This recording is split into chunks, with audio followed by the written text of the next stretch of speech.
Uh, Hello, everyone, and welcome to this week's episode of Cerberus. I am Peyman Askari. I'm joined by my co-host André Meloche. This is episode 60, and we are airing on Saturday, January 17th, 2026. Andre, how are you? I'm fine. I'm fine. It is quite cold here, so I still feel that we're in Canada. And I've heard that latest news that Tim will not be here tonight because he was with Mark Carney in Beijing and he missed his flight, so he will have to come back tomorrow on the next plane. He's switched side. So, He's not with the PPC anymore. well. So, hi Tim. Next week we will do the episode in Mandarin.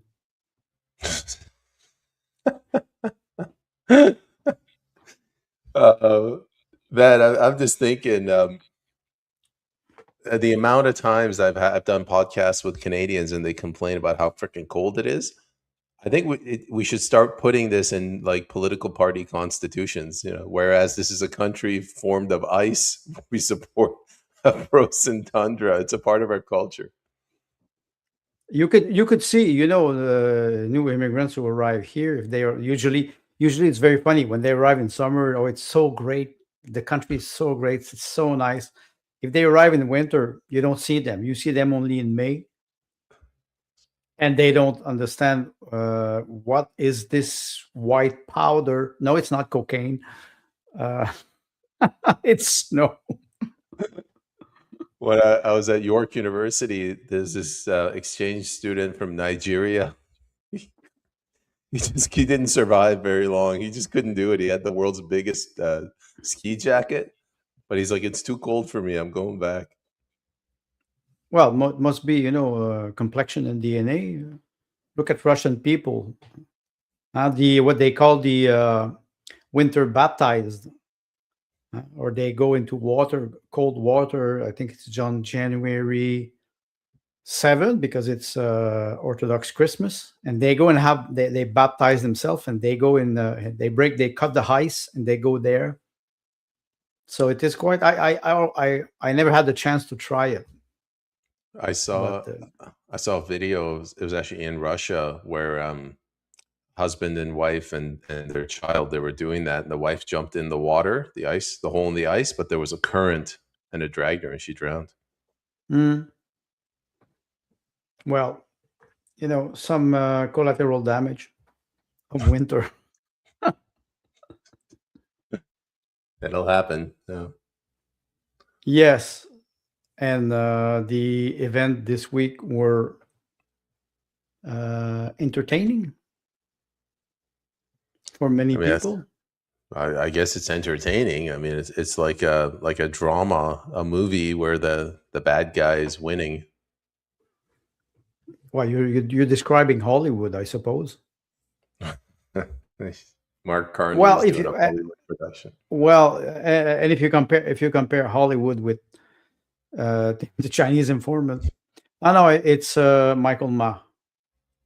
Michael, he went with Uh, Carney, didn't he? yes, he was there. He was there. I used to say, he was there. He's like a lamp. Now you say Philippine lamp. They're beautiful. They bring some light, but that's about it. Salim Mansour, he described the 343 MPs as a lamppost. He's like, you could replace them with a lamppost; it wouldn't make a difference. It would make a difference. But yes, I think there's a lot of people who would agree with him, considering what we are facing politically on the political spectrum. It is not very. It's entertaining, but it's not very funny, in a sense. If you bring the quote that I would like to refer to, just so we can get the ambience, put our audience in the mood. I'm reading actually Logos Rising from Michael Jones, and he's in this book he's describing the history of philosophy, the history of Logos, which is reason, through the ancient Greek and the Roman Empire, then the arrival of Muhammad and the Islam, and then before that the Persian invasion. And we can talk about Iran a little bit later. And he's arriving at a point where he's describing science, modern science, and he's referring to the end of an era, which is the fall of an empire. And I found this quote very interesting. He writes, "Once popular states become corrupt, they descend into a state of skepticism and then decadence, in which learned fools feel to calumniating the truth. When this happens, the Commonwealth falls from a perfect liberty into the perfect tyranny of anarchy, or the unchecked liberty of the free people, which is the worst of all tyrannies." End quote. Why I refer to this? It's because I think about the last one of the declaration of Donald Trump, when somebody asked him, "Is there anything or anybody that can stop you from doing what you're doing now?" And he answered, he said, "No, the only thing that can stop me, as President of the United States, is my own moral." I wanted to say, wow, does this man have a moral code? It is not obvious, because what he's doing actually is breaking not only all the rules, not the international law or the international community. I really never believed in this. But what he's doing that now is reshuffling all the cards, and he's maybe showing what was not apparent before. The international conflict between superpower, China, Russia, United States, and we can just overthrow European Union, because economically speaking, they're not there. So I think up to a certain point, what we're seeing actually, it's a war between titan above institution, above government, and they are trying to create new alliance. I think many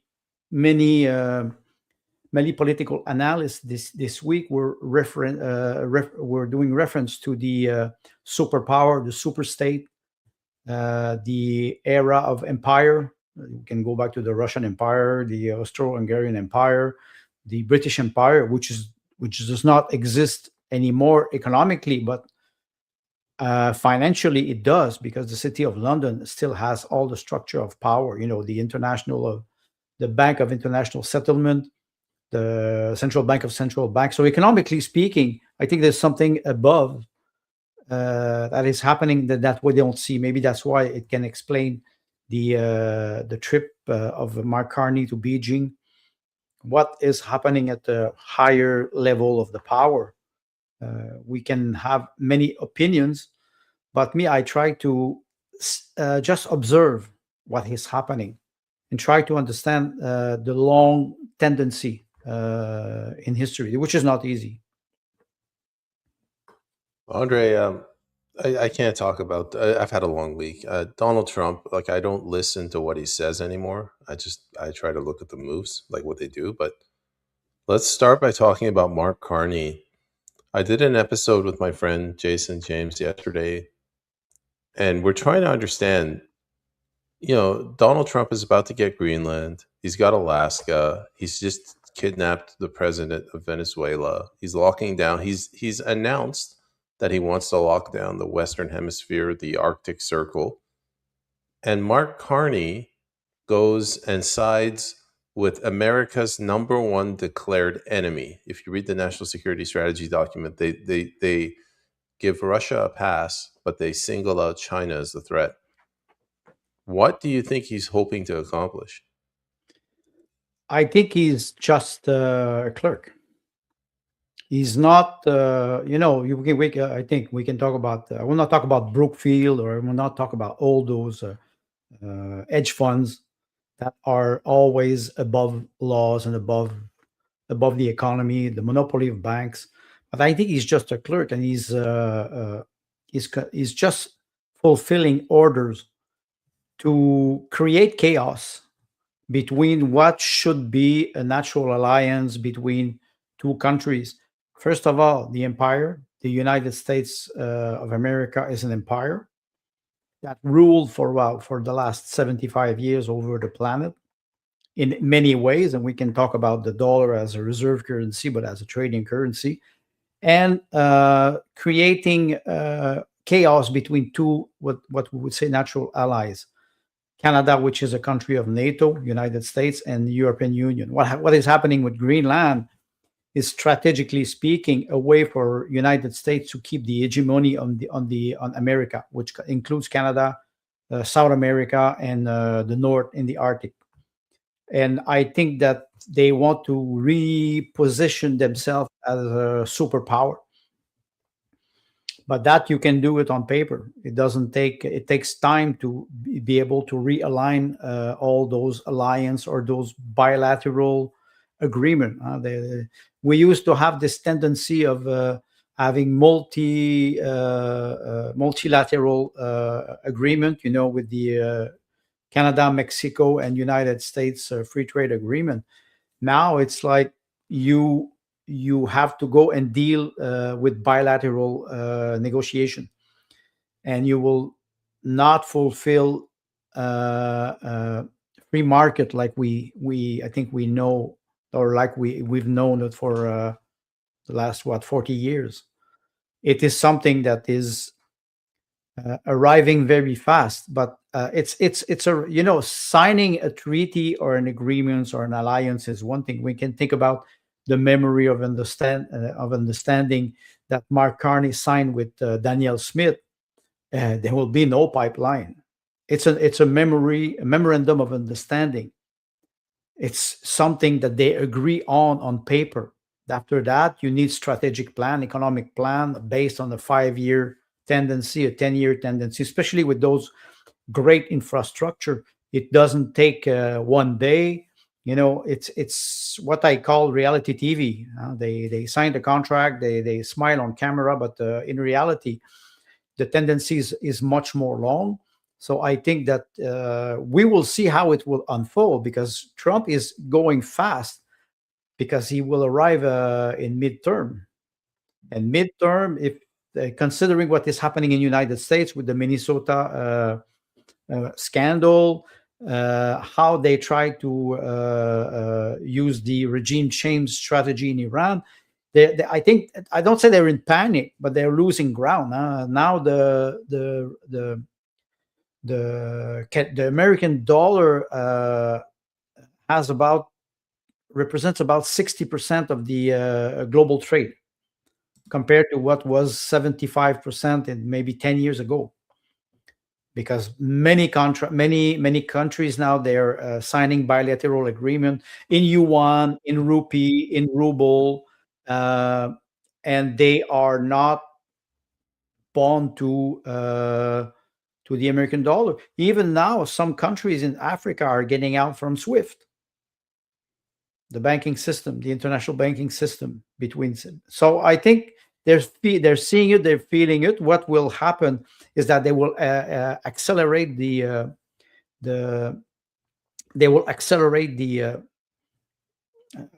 conflict, to make sure that they can discover who they can rely on. Now, sometimes you will force the end of somebody to see if the person you can trust the person. I think Donald Trump is acting like this, and I think also he's badly advised. He's badly advised by many people. That's why he's like not coherent. Many people are saying that he's changing his mind all the time. One day he's saying something, the next day he's saying the opposite. What happened with Iran last week? Suddenly he changed completely his narrative. So he's not somebody who's mature, and somebody who's in control will not act like this. You would expect this from a teenager, not from a 79-year-old man. So the free trade thing, I want to come back to that, and I think free trade, it ties into the internet censorship and segregation that's about to happen. But I want to go back to Mark Carney. Let's play a little game. Our fellow friend Timothy Knight, let's say he's King Charles. Me, I'm Mark Carney, and you are Anita Anand. So me, the clerk, as you put it, the king comes to the clerk and says, Mark, you will go to China and you will, establish relations with Beijing, and we need to stall Donald Trump. And I say, yes, sir. And I turn to you and I say, Anita, we're going to start a conflict with the most powerful, most armed nation on the planet with the largest economy, and they have the prime reserve currency, and there's a 5,500-mile border between us. And why would you say yes? Like you're jeopardizing me, Mark Carney. Maybe I'm an idiot, but Anita Anand, like she's selfish enough to only care about her political career. Why is she doing this? Well, no, they're just executing orders. It will not jeopardize her career. She will be recycled in another job. Think about Annalena Baerbock, who was a Ministry of Foreign Affairs in Germany. Now she's a senior advisor in the United Nations. Those people, they make a lot of money. They have a path with their career. Their career is not in danger. They will just continue to implement things like this because they're not part of the decision. And maybe that's what I'm writing an article now. It's called The Chinese Torture. I will publish it eventually. I'm referring to the bureaucracy, and we're all part of this structure, this big gear system. So I think that they play the game because they are not affected economically. Do you see any MPs who is affected economically, especially when they vote themselves raises every year based on inflation, real inflation? So let's say you earn $225,000 as an MP, and you have a raise every year. It follows inflation and the real inflation, not the inflation calculated by the Statistic Canada.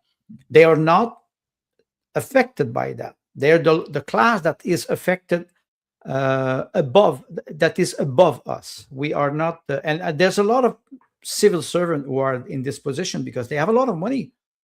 They have a lot of money. JT says, Andre, look at Chrystia Freeland. They just move on to some other globalist position. Well, he's right. JT is right because you can reshuffle the card and you can just place them somewhere else. It works as long as they comply with the system, the structure of the system. Where I see something that is different, it is you always arrive at an era, let's say 1945, 2025, it is 80 years. 80 years of a system starts to decay into bureaucracy. And one day, we're all part of this. I'm not excluded from that. I have a responsibility toward what is happening. It's not only the mainstream media, the politician, the political party. Every person has a responsibility. What is this responsibility? Disengagement toward the political sphere, the lack of education, the lack of understanding big issues, selfishness. Those are all.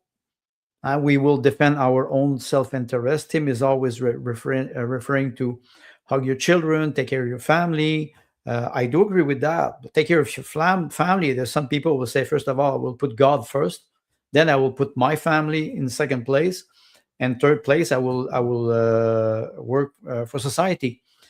What did we do in the last 50 years with the decline in demography? So the structure of power forced immigration, for example, to replace a population that was lured into what we're seeing now, the demographic decline. And you cannot have a strong society or a strong country if your citizens are not engaged. What happened, for example, in Russia in 2000, from 1992 to 2000, with what we call the perestroika era, the decline in the demography was extremely fast. The pace was very fast, up to a point where the population was losing faith in the future. The expectancy of life, the life expectancy in 2000, 1999 was 64 years for a man and 66 years for a woman. It now it improved after 25 years of I would say the era of Vladimir Putin, but it is still very low. All the Western countries, they're all their birth rate is falling everywhere. So I think the superpower is starting to understand that even if you implement AI or if you use mass immigration, you have to be able to integrate those people. Else you will create internal conflict.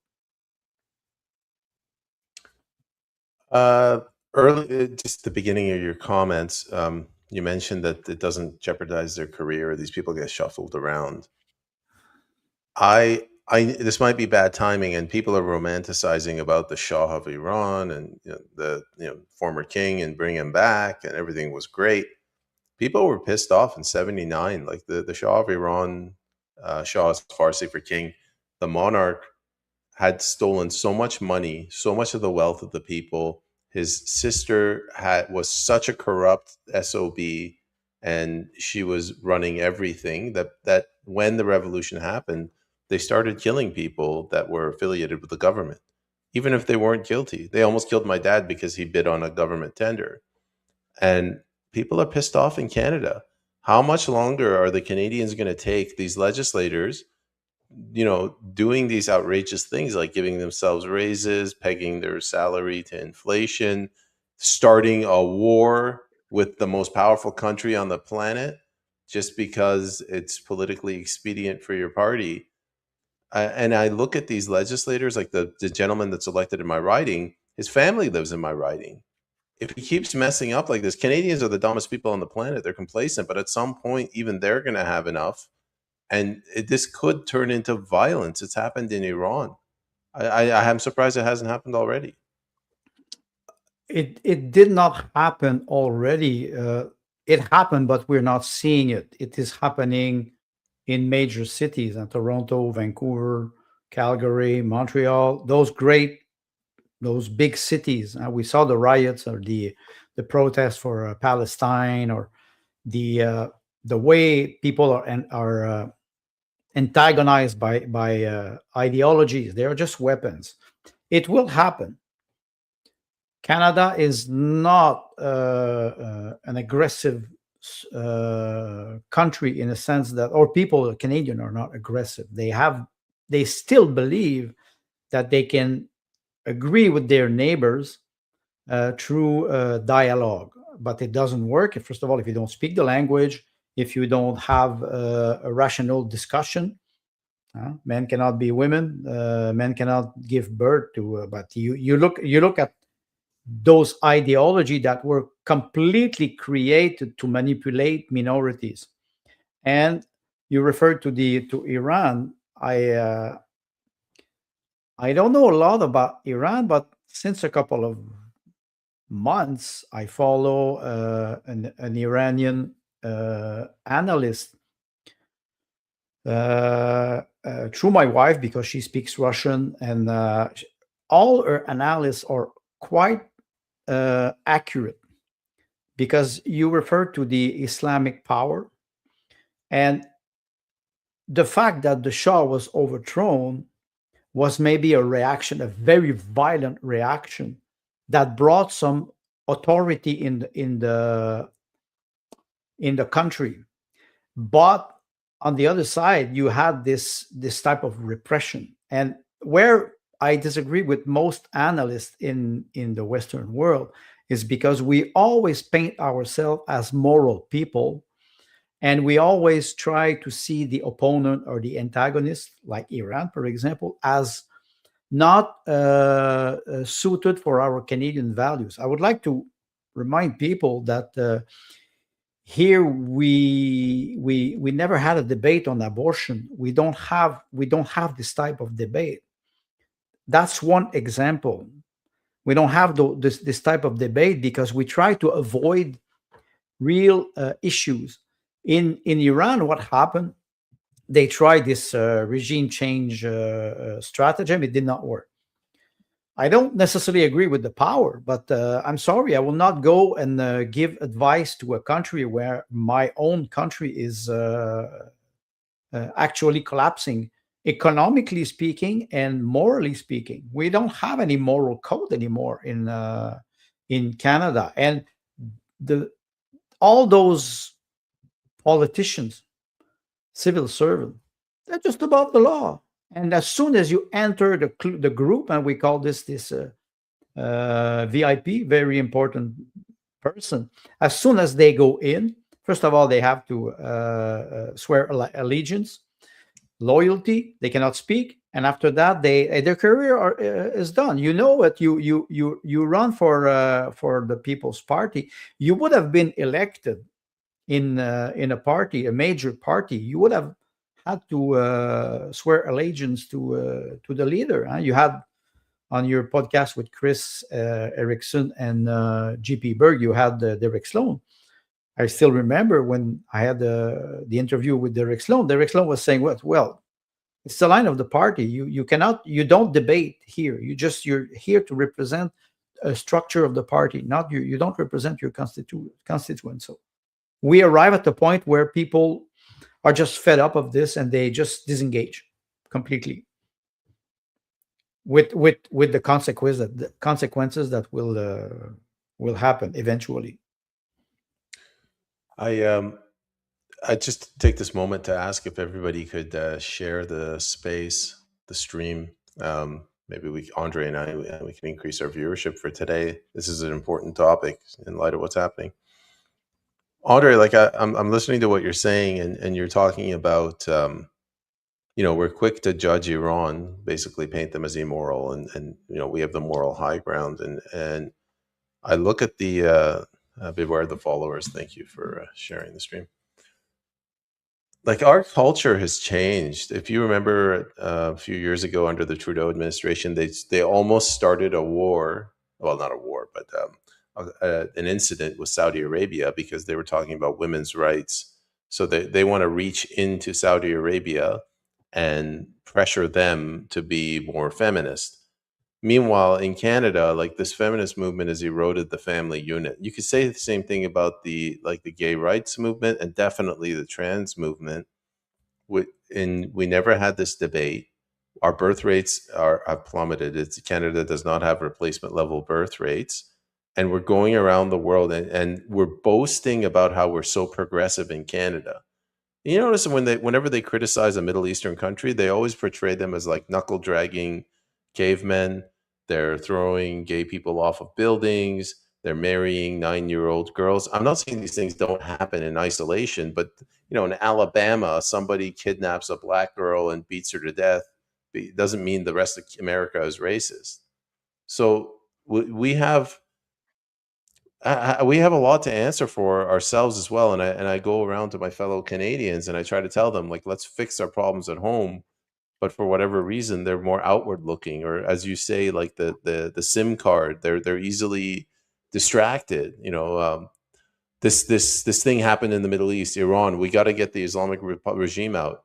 How about we get the liberal regime out of Canada? That's a very hard question because politically speaking, is it really the Liberal Party who is governing, or is it the Privy Council? And is it something uh, that we do not understand? We're still a constitutional monarchy here. So even if all the institution, we have the House of Commons are there on paper, when it's time to uh, test those systems, we see that they fail. I think you were having an interview with Luc Sabourin today. I think I watched a little bit his testimony, and I was not shocked. I was not surprised. I understand that many whistleblowers are caught because they want they want to keep their integrity. When they see something is wrong, they will just go and tell them their superior that it is wrong. It is not uncommon today that what we're seeing. We saw it in 2022 with the Freedom Convoy. Last 2 weeks ago, Scott Ritter in the United States, he was debanked from his bank, and he was explaining this week to Judge Napolitano, Andrew Napolitano, what really happened. It is not uncommon. We think that we are protected. We think that we have a charter. We think that we have a constitution. We think that we live in a free country. But when we face a real conflict locally, provincially, nationally, we understand that the system is completely infiltrated by people who don't care about what you think or what you do. They will just apply rules according to the bureaucracy. And I'm not I'm not convinced that we will be able to change this unless we face a hard time. Hard time meaning an economic reset.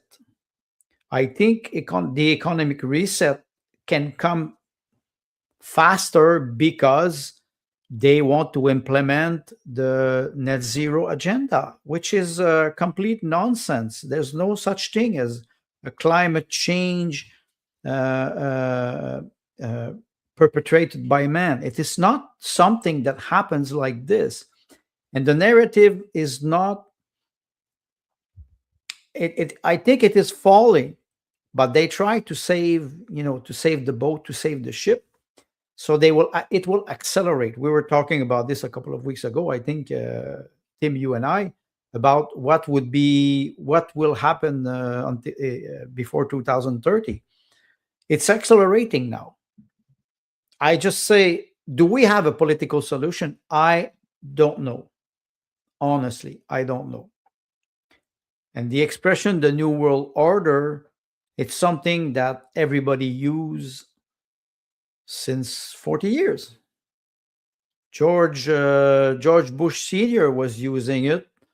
They all used it. I still remember Nicolas Sarkozy was president of France in 2007. He did a speech and he said, "We are going toward this new world order."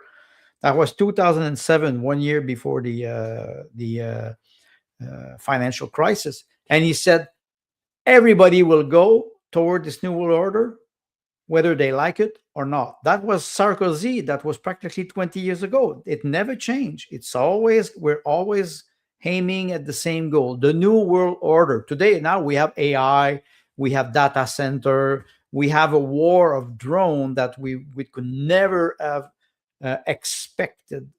This type of new technology in war. It changed all the strategy of war. All those tools that are used in war, let's not forget, one day when the war will be over, they will use it on the civil society. Let's not be naive. They will spy on us. They spy on us. I was watching EMJ Live yesterday, and he was showing a small clip with Jonathan Greenblatt, who is the leader of the ADL. And he said, "We watch you, we see you, we check everything, all small podcast, video, YouTube. We check everything because they want to target anti-Semitism, but the idea is not anti-Semitism. It is mass control." Andre, you said, I don't know if there's a political solution to this. I see now that politics is not about saving the country. Politics is not about changing the direction of the country. Politics is an application to a position in government. So there's a job opening, and as a candidate, you go and you say, I'm willing to, I'm willing to do whatever is necessary in the job requirements set out. Whereas when I ran in April, and I suspect you did this too, we were trying to save the country. What we need to understand, when people say politics is downstream from culture, they don't just mean politics is slightly influenced by culture and our politicians are subject to the constraints of that culture. They literally mean like the culture is the cancer and politics is the pus. Like, to try to go in expecting Pierre Polyev to fix us when we're the problem is it's not going to happen. That's not why that's not what politics is designed for. So all the change has to come through the people, through the culture, which is why I'm focusing on educating the people. I know you, Andre, have been in the last few weeks talking about how we can federate podcasters, and what we're really trying to say is we need to save this country, and we cannot be the political class. What you're mentioning is very interesting, because think about Pierre Poilievre, for example, or the conservative movement or the conservative party. You and me, you're younger than me, but when we started to engage, you engaged a little bit earlier than me in the People's Party. You were doing all your podcasts. We were still naive. Mhm. Naive in the sense that we in good faith, we said to ourselves, okay, I will go and serve my constituent. I will go and help and give back what I received, what you did, for example, when you ran in the last election. And you understand very well that we were naive, because we thought that we would be able to have a rational debate with people.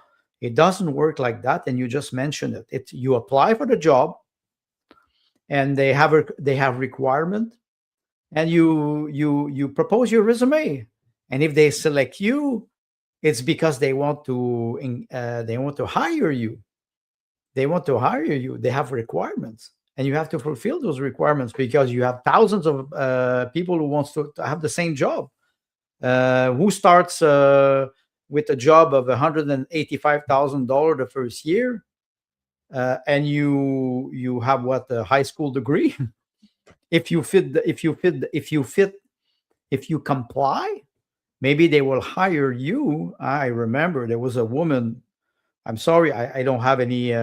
It's not a moral judgment.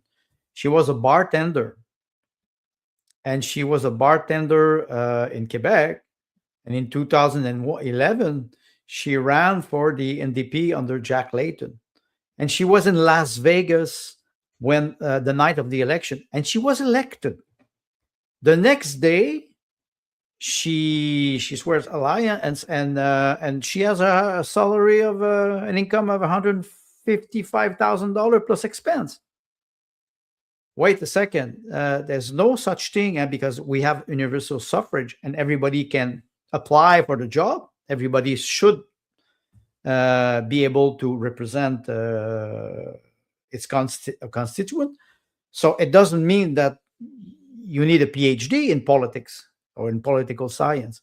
But the idea is that a lot of people look at politics like, wow, if I have the chance to be at the right place at the right time, maybe tomorrow I will have an income of $200,000. That's You don't have a lot of company who works like that. It doesn't. So the structure of the system is a big business. You mentioned it yourself. It's a big business. You hire employees, and it's the same thing with the bureaucrats. Same thing with civil servant people who work for the government. They are paid a lot. No? Their salary is what. I was watching just the bracket of salary for people who works for the government, and they always start about $80,000. That's the basic income. So that's go in the public sector, unless you have a master in computer programming, or you have a master or you're a doctor. And even a doctor, I'm not even sure they're doing that kind of money, unless they are promoting a pharmaceutical company. But it's a lot of money. It's a lot of money, and you arrive after 1 year. Wow, first year of income, $150,000 plus a chauffeur. You can imagine that. So there, people are seeing politics as an opportunity, instead of a place where you will meet people, you will discuss with them, you will debate, you will disagree, and you will spend long hours reading bills, trying to understand what they mean for the people. They don't do that. Maybe that's why I remember last year when I decided not to run for the People's Party, I told myself, damn, I didn't think about something. What if I'm elected? We couldn't I was possibly say, do a worse job than they're doing right now. no, but you have to spend all your day in the circus with all those clowns. You can imagine you sit next to all those clowns and they're on their phone and they don't listen, that they make jokes, and I'm it is a caricature, it is caricature, of course, but you understand very well when we look at the what is happening in the House of Commons, the debates. Sometimes I say I cannot sustain that for more than 2 3 minutes. 2 3 minutes. That's kind of where I was going to go with. JT made a comment. He goes, "It's a big business that never stops growing unless the people stop it." Um, I don't pay attention to the what is it, the debate period The in debate, Parliament. yes. Yeah, Question it's just period. useless. Question period. It's useless. It's absolutely useless. You get dumber instead of reading a book, instead of actually looking at the news. It's a waste of time. Yesterday or the day before, the Supreme Court of Canada denied the government's request to appeal the Mosley decision, which rendered the Yes. Emergency Measures Act usage unconstitutional and unlawful. When the Mosley decision came out, I was ecstatic, and I read it every single word multiple times, and I was talking about it on podcasts. When this happened, I no longer have faith in our institutions. So I look at that, I'm like, well, probably Mark Carney went to the Supreme Court and said right now is not a good time to so flagrantly violate the law. So let's just let this one pass. We'll get it back another day somehow. And the only way I see that we can, let me get this comment out of here. The only way that we can actually heal this country is through people like you and me, ordinary people, or Derek Sloan, Jason James, Chris Erickson, maybe Dallas Brody, maybe. And we have to fix our own problems. We can't rely on political parties, and unfortunately we can't rely on our institutions, which means the courts, which means the RCMP, which means the military, the tribunals, the law societies. These things they're all bankrupt. uh, everybody has a karma. You can use the word karma. Everybody has a destiny, and you have to fulfill your destiny. You don't know what God, what the plans of God for you or me.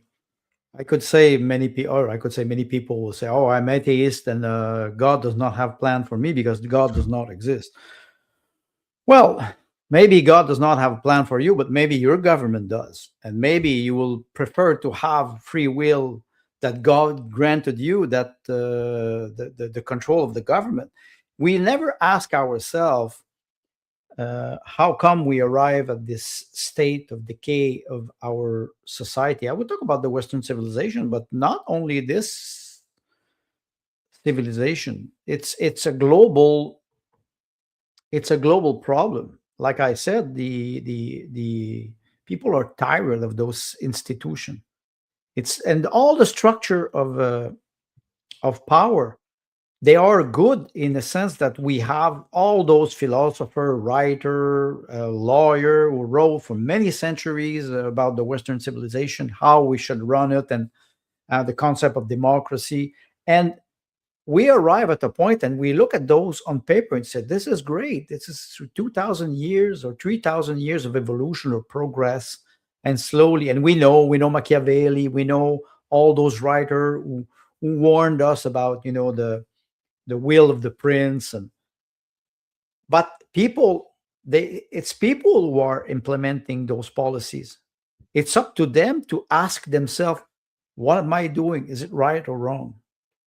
Am I advocating for the truth? Am I benefiting from the system? There's nothing wrong about having to benefit from a system if you fulfill your duty.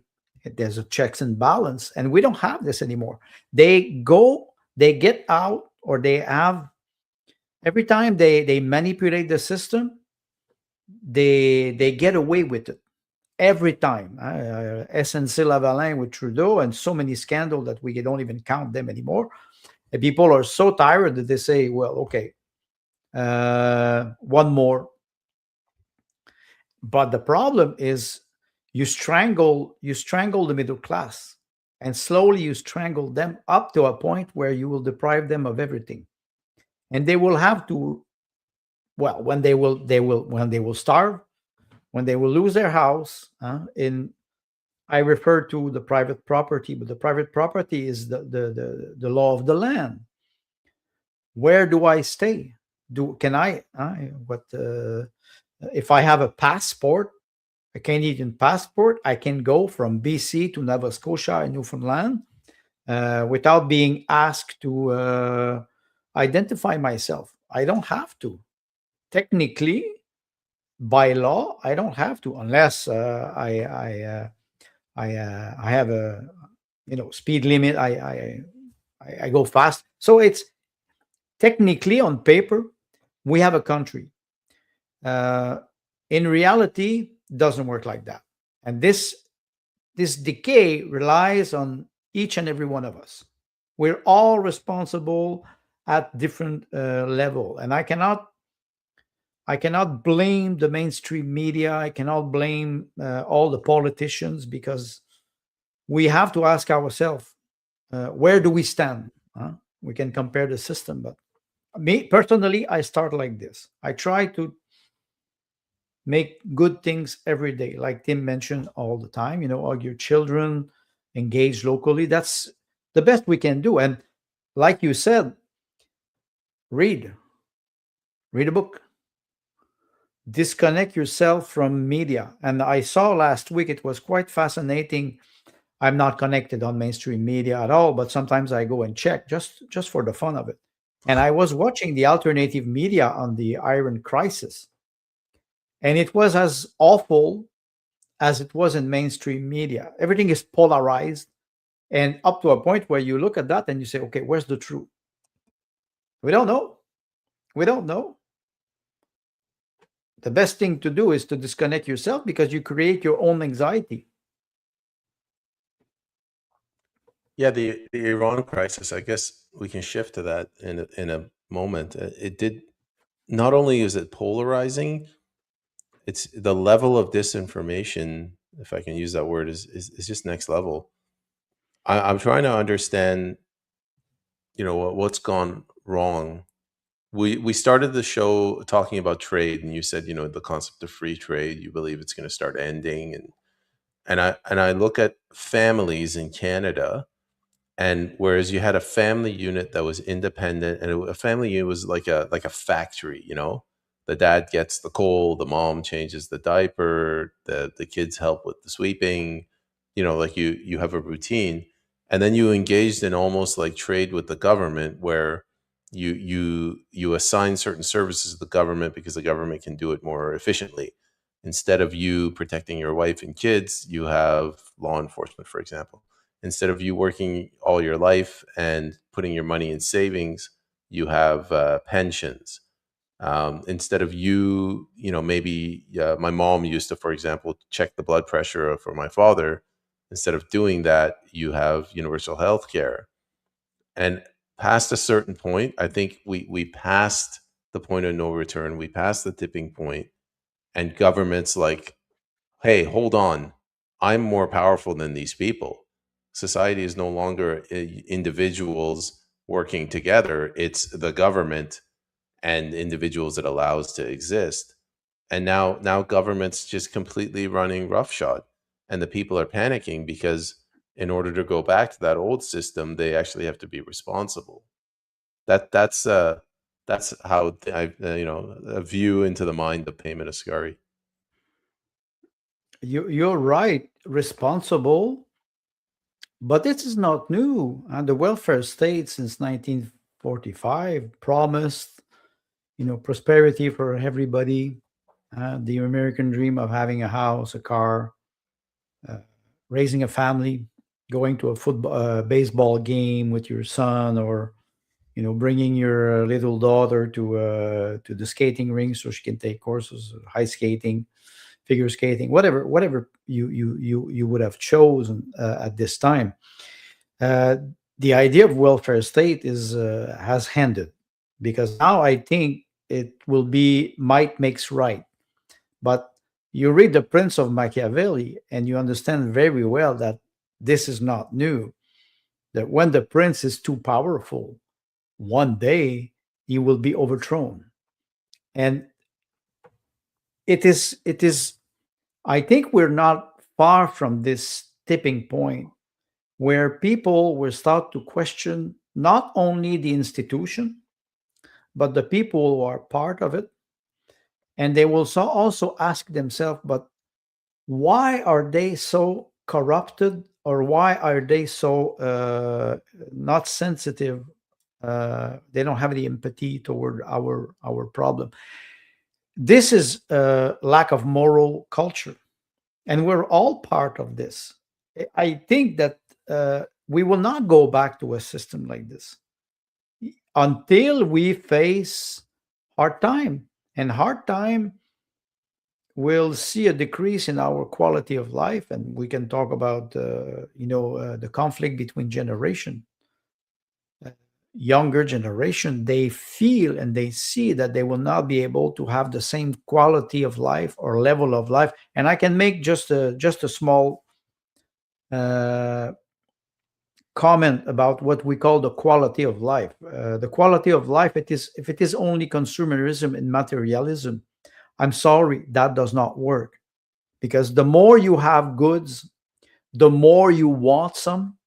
And there's always an up. It's always the good is always empty. You have a new car, but the next year you want to change your car because your neighbor has a better car, and you always, we are in this battle. But this is the end of it. This is the end of it. 40, 60, 70, 75 years. Now we are some to consume less, to eat our house less, to stop eating meat. All those fake ideologies, or all those ideologies that are not based on nothing except the propaganda of the powerful. We will not see something. We will not unless the system, or the structure of the system collapse. We will not see a change. It only comes from people. You mentioned grassroots movement, educating people. This can take a generation, 20 years. 20 years. Because people now, young generation who gets out of college and university, they were nurtured with this for 20 years. Do you think it will be easy for them to change their way of thinking, their behavior? What do we see with younger people who are on the protest line? And they really believe what they were told for 15 years. Up to a certain point, I cannot blame them. I would be 20 today, and I would be in a university. Most probably, I would be for LGBT movement, and I would be for Soji, and because I would be indoctrinated. Those institutions were supposed to help people acquire critical thinking. It is not true anymore, and it's a long time that it is not true. But we didn't want to see it. Yes, I was talking to, I had a guest on, ordinary guy like you and me, and he was explaining the origins of higher education universities, specifically in Ontario. And he goes, originally it was run by the churches, the clergy. And for whatever reason, the government wanted to give tax incentives to normalize it. And at first it made sense. So instead of the clergy paying for it, the people pay for it. And then bit by bit, they removed the religious component of it. And religion is not just, the Ten Commandments. It was also, they were teaching philosophy. And now they're teaching, bit by bit, like feminism, queer theory, how legumes can be transsexual. And now it's just a waste of money. And if anything, it's worse than a waste of money, because it's, like you said, you're indoctrinating the next generation. This goes back to my example of how, it used to be the family unit, now power's drifted to the government.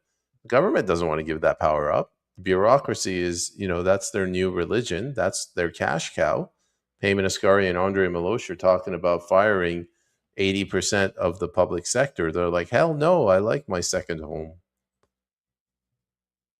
Yeah, yeah. You mentioned university. University. They were created. I think it is now 16th century in Padoue in Italy. The structure of university during Renaissance, which is supposed to be universal. You're teaching great knowledge. You have master and you have apprentice, or you have student, and they learn from a master philosophy, but mathematics, physics, biology, and through years, through decades or century, it was improving. The structure of university is supposed to be the summum of knowledge. Today, it is not. It is not like that, and the decay, I think, started after the French Revolution, because after the French Revolution, the state was separated by the church. And I can say, in Quebec in 1960, with the what they call the Quiet Revolution, all the practically all the teachers in university in Quebec were priests until 1960. So it is quite recent. And then you have this secular movement that created the new college and university, where you teach more progressive ideas, but they're not progressive. What's feminism? What is feminism? Feminism, it is a way to empower women, to bring them into the labor force so they will pay more taxes. The beast is growing, and all those institutions, they're part of the mechanism. We cannot change them from the inside. The deacon or the CEO, if you can call it like this, of a university, he's making what, $300,000 per year or $400,000 per year. Do you think he will be honest? No, he's just fulfilling his own interest. We can see I've discovered this 5 years ago when we were in the full COVID chaos. The Montreal University, it is the research foundation, and it is the title. It is the Pfizer Montreal University for research. It's not the Montreal University Pfizer. It's Pfizer who is sponsoring the research in those in biology. You cannot expect somebody who will finance you to ask you to be follow the money. And this is a long tendency since 1945. I think that is ending. We are arriving at the end of an era. What will be the next one? I think it will be the era of empire. They will secure their alliance at the top, and we will just watch the show. Most probably Carney is maybe a gambit or something like this. He's used to derail the system, or to make sure that this alliance will never be implemented. All those regime change in Iran, in Syria. It was a regime change. In Venezuela now, it's the same thing. I think it's an old stratagem, and it's not working anymore. You scream because you scream that there's a wolf. After 3-4 times, when the wolves really arrive, he eats you, because nobody believes in you anymore. You're never late, Clown World. It's a never-ending conversation. The party doesn't start until Clown World shows up. What are we? We're at an hour now. I wanted to mention something, Andre. So you're talking about how in the 1960s in Quebec, all the teachers were priests, and we've secularized. And now majority of them, yes. Okay, majority. And then our state secularizes, and we project ourselves outwardly as progressive, and we're trying to export that progressive that view. And now I'm talking about the Middle East. I'm not a Muslim, and I can't stand that religion. It's not for me.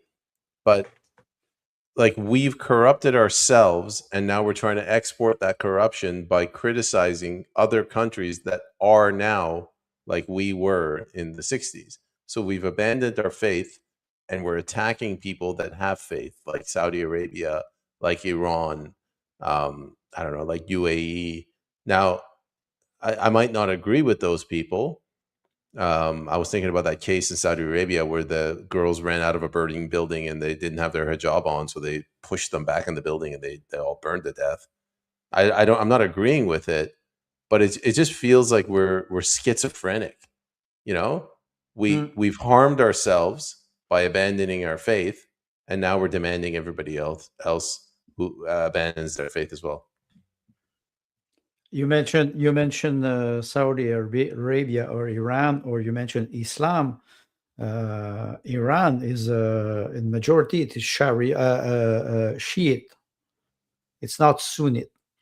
What I'm discovering in a person that in the book of Michael Jones, Logos Rising, is describing Iran. Is describing Islam as a way to deprive people of free will. Islam would say everything is made by God. Even the Quran is an eternal text. It was made by God. It is not written by man, and man cannot change nothing in the Quran. So you have the roots of the will of the caliph. The person who's in power says, I will implement Islam and you have to follow my law because I'm more powerful. That's interesting because it just evacuates what we call the logos, the reason. And you arrive with this religion of Islam, and they say, okay, I'm powerful. I will implement my will. It's my will that will prevail.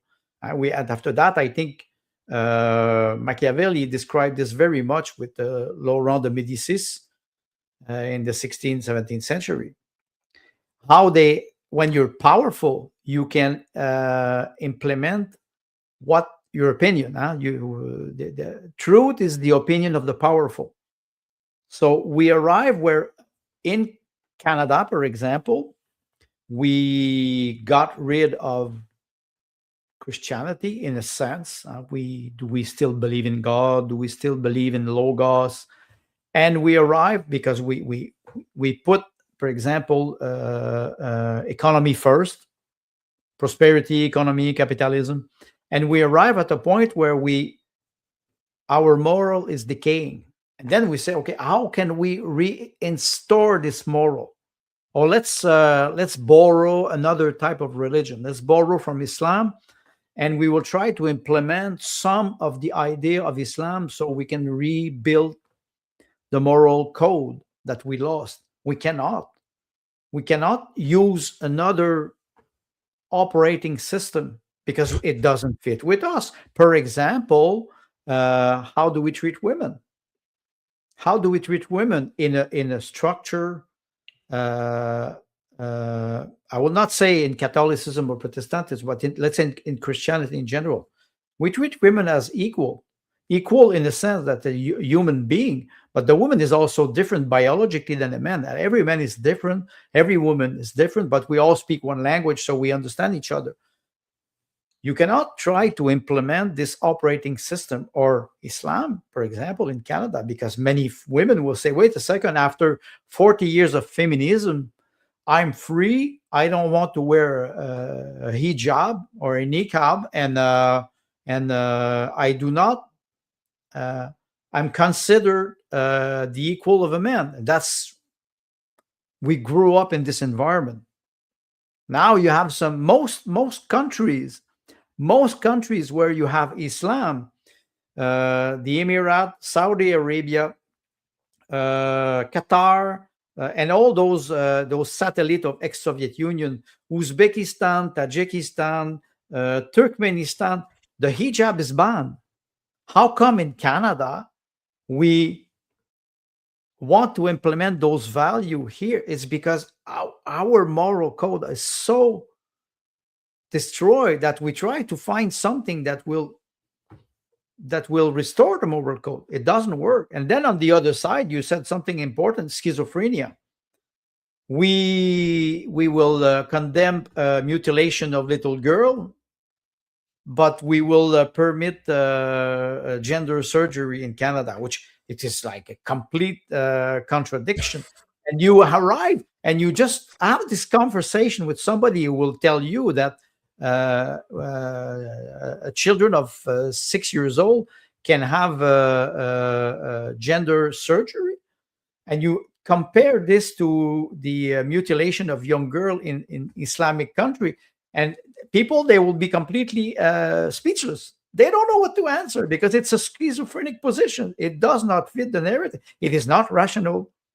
We are irrational and immature in the Western world, not only Canada. No, I agree. I just want to bring up one comment from JT before we can end the show. Upwards to 25% of Ontario's Ontarians work for the public sector. Like, this is beyond unsustainable.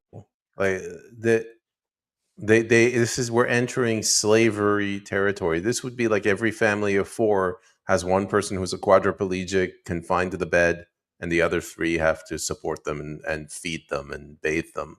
That's what a public sector employee is to me.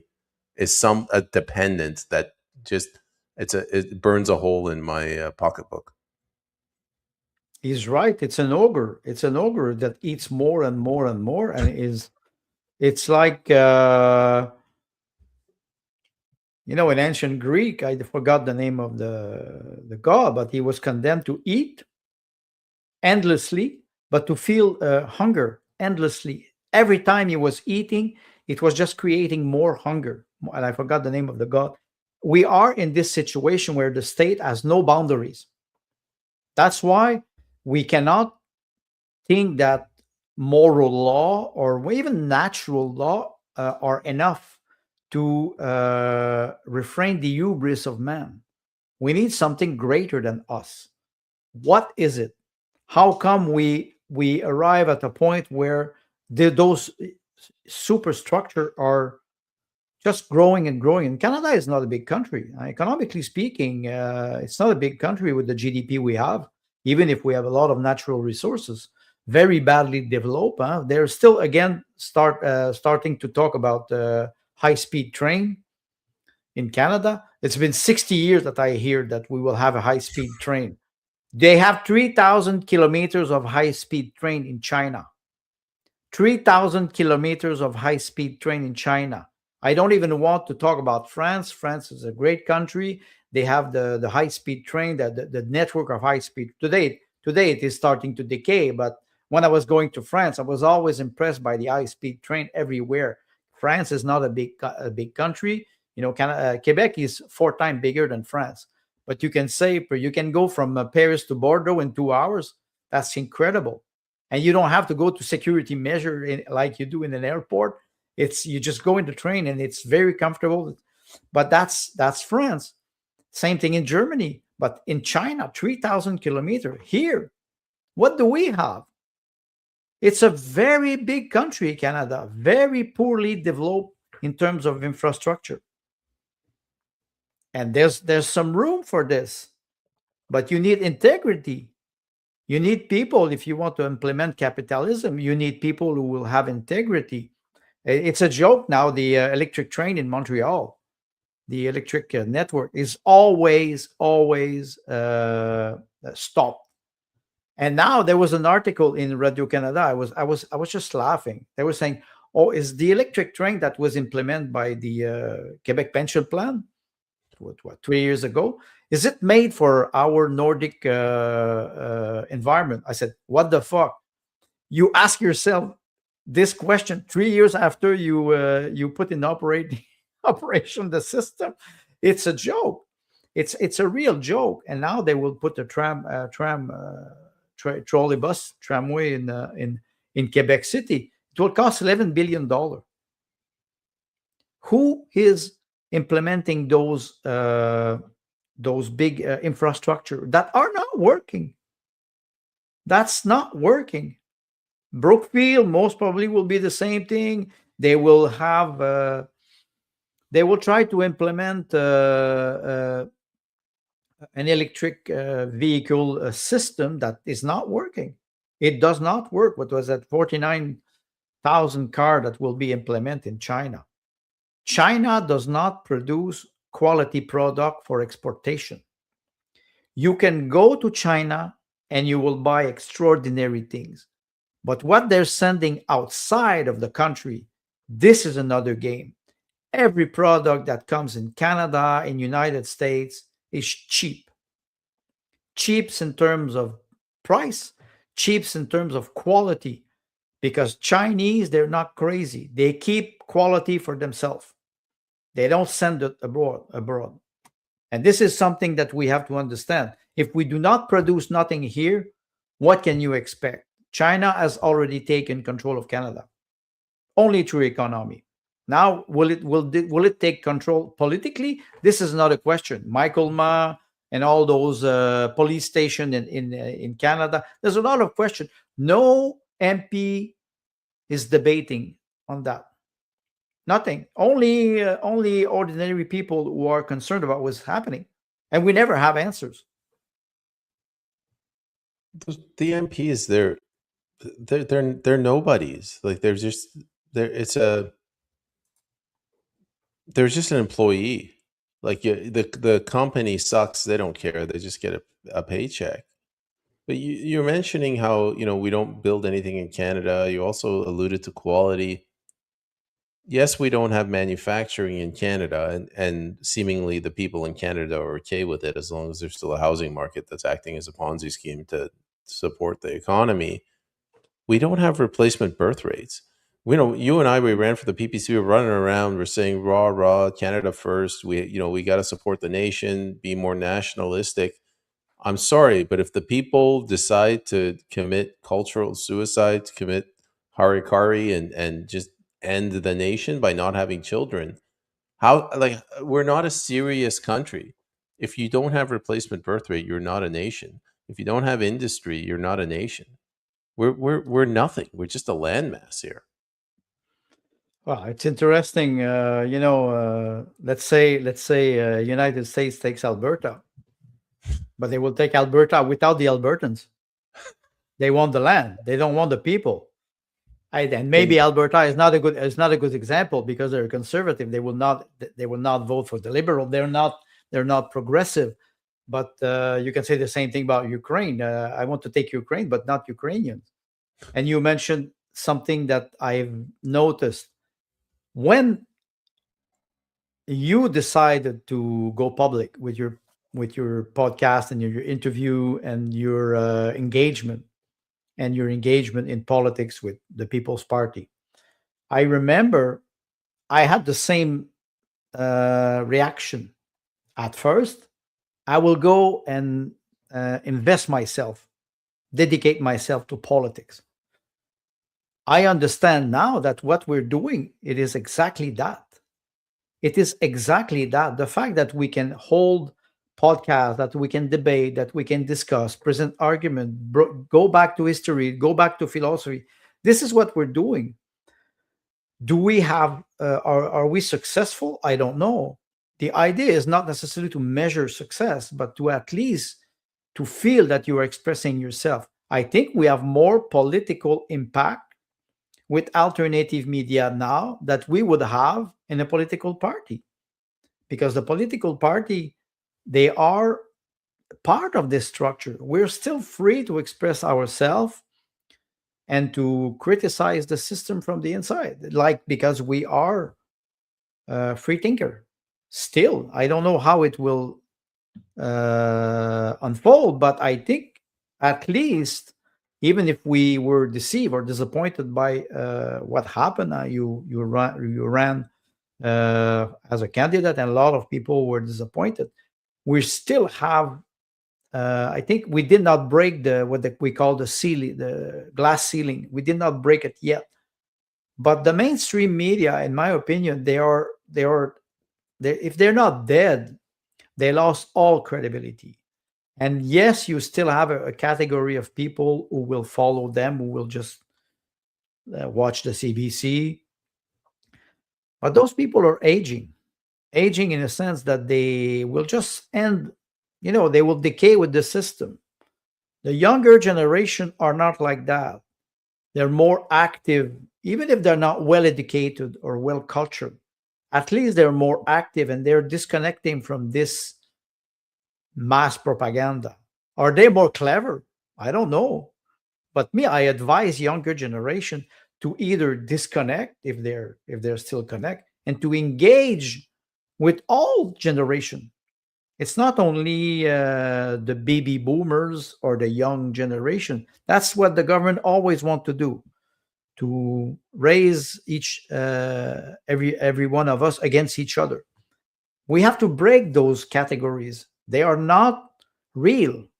They're categories. Michael Jones is using this expression, categories of the mind.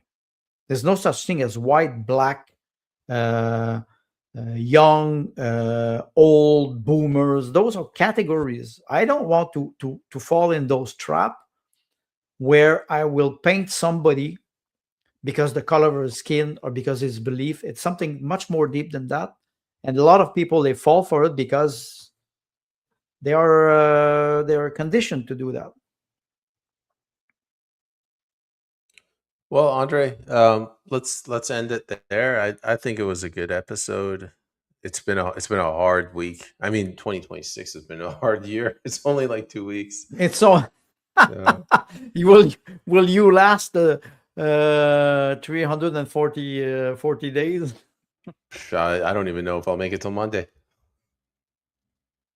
Yeah, but that's at least it is what 85 degrees now where you are, plus 85 It gets degrees it, get- Fahrenheit. it gets cold at night. It drops down to 65.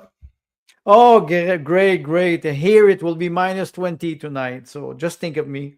I will do a fire. Me, I do a Uh, fire, and you start the air conditioning. you bundle up with your kittens. Well, they were quiet tonight. I don't know what happened. I was expecting that they would be, they would be like those squad team from Donald Trump who kidnap Maduro. Maduro. You would have seen kittens over me, kidnapping me. It says, where is he? Hey, it would have made for a good episode.